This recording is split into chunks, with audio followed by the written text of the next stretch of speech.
Christmas, a time of joy, lights, and family traditions. But what if I told you that the story behind this beloved holiday is far darker than you've been led to believe? Christmas, as we know it today, didn't begin in a stable in Bethlehem, but in a kingdom of rebellion led by a tyrant named Nimrod, a figure whose shadow looms over history, myths, and religions alike. Long before Christ, Nimrod, a powerful and ruthless ruler, defied God and established what would become humanity's first organized rebellion against divine authority. According to legend, after his untimely death, his mother, Semiramis, claimed that an evergreen tree miraculously grew overnight from a dead stump, symbolizing the rebirth of Nimrod as a god. And every year, on December 25th, the anniversary of his birth, gifts were placed beneath this tree in his honor. Sound familiar? This wasn't the spirit of joy and peace. It was the spirit of revelry, indulgence, and even blood sacrifices, practices that predate Christianity by centuries. According to historian Alexander Hislop, the Yule log symbolizes the death of Nimrod, while the Christmas tree represents his resurrection as a sun god, a practice deeply rooted in ancient paganism. As Christianity spread, the Roman Empire faced a dilemma: how to convert pagans who were deeply attached to their festivals. The solution? Merge these pagan celebrations with Christian symbolism, creating what we now call Christmas.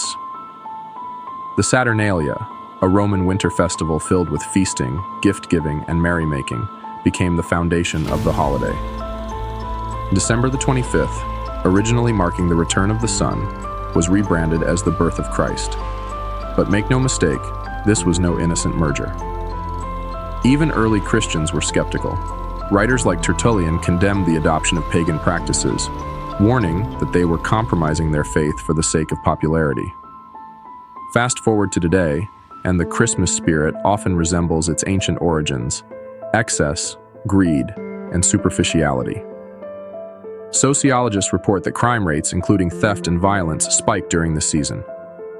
Is this really the celebration of Christ's birth?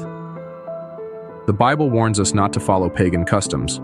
Jeremiah 10:2-4 says, "Do not learn the way of the nations, for the customs of the peoples are vain."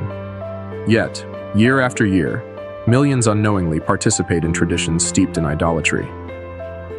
So where does that leave us?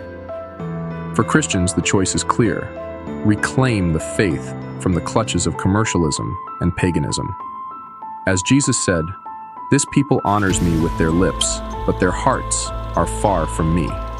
Matthew 15:8. Christmas is not a celebration that Christians should embrace. Its roots are undeniably pagan, drawing from festivals and practices that stand in direct opposition to God's commands.